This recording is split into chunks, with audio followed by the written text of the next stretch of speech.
नमस्कार दोस्तों, मैं हूं सूरज और मैं पुनः आपके बीच लेकर के आया हूं पॉजिटिव क्वेश्चन, जो कि मैंने पहले ही बताया था कि एक वीडियो के बाद दूसरा वीडियो के तीसरा वीडियो मैं लगातार आपके लिए लेकर के आऊंगा, क्योंकि आपका एग्ज़ामिनेशन है और एग्ज़ामिनेशन के पर्पज़ से आपके लिए ये बहुत ही इम्पोर्टेंट है।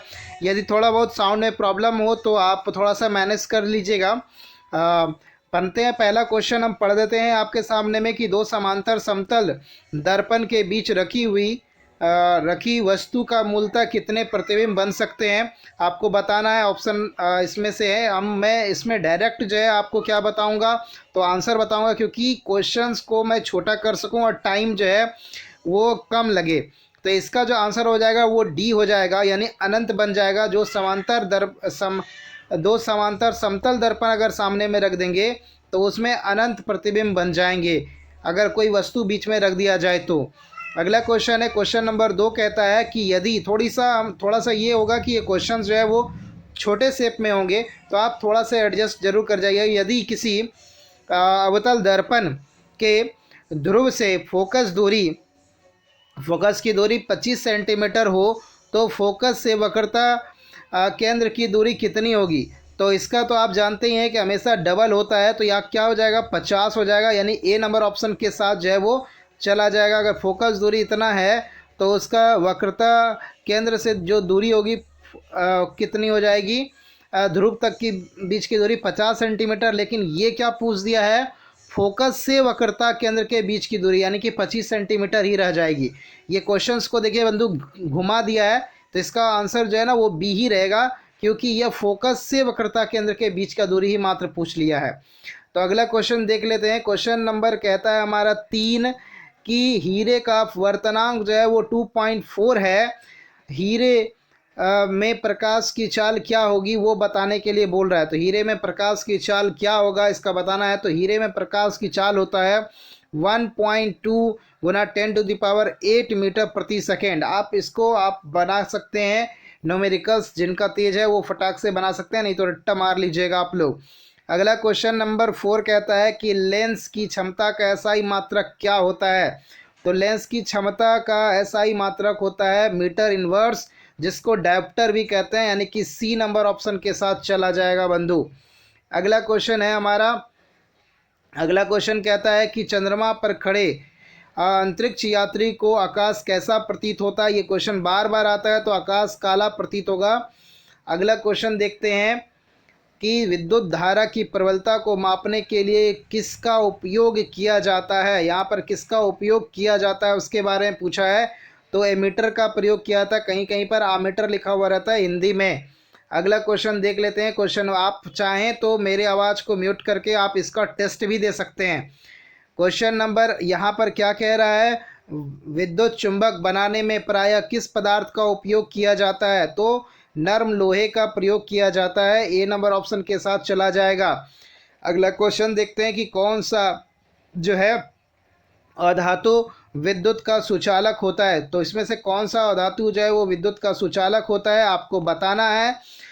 तो इसमें कौन सा हो जाएगा, ग्रेफाइट हो जाएगा। ग्रेफाइट जो है वो कार्बन का बना होता है, जो कि विद्युत का सुचालक होता है, बी नंबर ऑप्शन के साथ चला जाएगा। अगला क्वेश्चन देखते हैं कि आवर्त सारणी में किसी वर्ग में ऊपर से नीचे जाने पर तत्वों का धात्विक गुण क्या होता है। ऊपर से नीचे जाने पर पूछा गया है 9 नंबर क्वेश्चंस का। तो इसका आंसर हो जाएगा कि धात्विक गुण क्या होता है, बढ़ता है जब आप नीचे की तरफ जाते हो ऊपर से किसी वर्ग में, क्योंकि इलेक्ट्रॉन्स त्यागने की प्रवृत्ति बढ़ जाती है। COOH जो है क्रियाशील अभिक्रियाशील मूलक को कहते हैं। ये क्या है, कीटोन है, अम्ल है, एल्डिहाइड है या अल्कोहल है। तो इसका आंसर जो है वो क्या चला जाएगा, एसिड है, ये ऑप्शन नंबर सी चला जाएगा। अगला क्वेश्चन देखते हैं कि हीलियम कौन सा तत्व है, आपको बताना है। तो हीलियम जो है वह एक अक्रिय गैस है, तो ए नंबर ऑप्शन के साथ चला जाएगा। पिछले जो हमारा वीडियो बना था उसमें भी इस क्वेश्चंस को दिया गया था, आवर्त सारणी में कितने वर्ग होते हैं। तो आवर्त सारणी में जो है आपको वर्ग की संख्या बतानी है। तो यहाँ पर यह डिस्कस नहीं किया गया है कि आधुनिक आवर्त सारणी है या ऐसे ही डायरेक्ट पूछ दिया गया है। तो फिर भी जो है ना आवर्त सारणी में पूछ दिया जाए तो आप 18 वर्ग ही मारोगे यहाँ पर।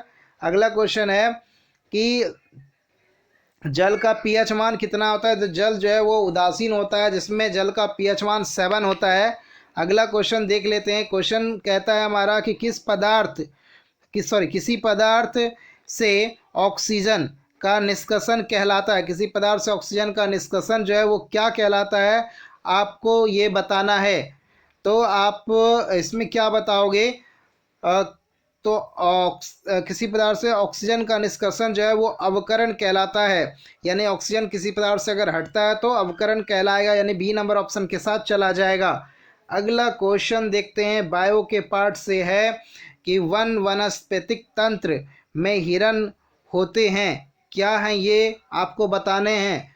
उपभोक्ता के रूप में ये पूछा गया है, तो आपको बताना है। तो ये क्या हो जाएगा? प्राथमिक उपभोक्ता होता है यह। अगला, क्योंकि ये घास खाता है, पहला स्टेज में ये घास खाता है। ठीक है। अगला क्वेश्चन है हमारा कि हमारे शरीर में विभिन्न जैविक कार्यों का नियंत्रण होता है, तो किसके द्वारा होता है वो बताना है आपको। क्वेश्चन नंबर ये है 16, जिसका आंसर चला जाएगा तंत्रिका एवं रसायनों दोनों के द्वारा यह जो है नियंत्रित होता है। अगला क्वेश्चन है, अगला क्वेश्चन देख लेते हैं। अगला क्वेश्चन है हमारा 17 नंबर क्वेश्चन, निम्नलिखित में कौन एमिनो अम्ल के विखंडन से बनता है? कौन जो है ना एमिनो अम्ल के विखंडन से बनता है, ये आपको बताना है। क्वेश्चन नंबर है हमारा कौन सा? 17 बताएगा कि आंसर क्या होना चाहिए इसमें से। तो एमिनो अम्ल का जब विखंडन होता है तो वहाँ पर ये बन जाता है, अमोनिया गैस बनता है। क्योंकि एमिनो अम्ल का जो संगठन होता है उसमें कहीं ना कहीं जो है अमोनिया निकल जाता है। अगला क्वेश्चन है हमारा कि हृदय जो है हमारा, उसमें जो संकुचन होता है, शीतलन क्या कहलाता है, उस चीज़ के बारे में बतलाने के लिए बोलता है। व्यस्मनों का शीतलन क्या कहलाता है, उसके बारे में आपको बताना है। उसे क्या कहते हैं? डायस्ट्रोक डायस्ट्रोक कहते हैं इसको, डायस्ट्रॉल कहते हैं। अगला क्वेश्चन है हमारा, प्रोनाउंसिएशन में थोड़ा गड़बड़ हो गया होगा, डायस्ट्रॉल कहते हैं इसको। अगला क्वेश्चन है इनमें किसके द्वारा जो है किसके द्वारा अमीबा का भोजन का ग्रहण होता है? मतलब किस विधि के द्वारा जो है ना अमीबा जो है ना भोजन का ग्रहण करते हैं, ये पूछा जा रहा है। तो ये कूटपात के द्वारा ग्रहण करते हैं, तो पहला ए नंबर ऑप्शन चला जाएगा।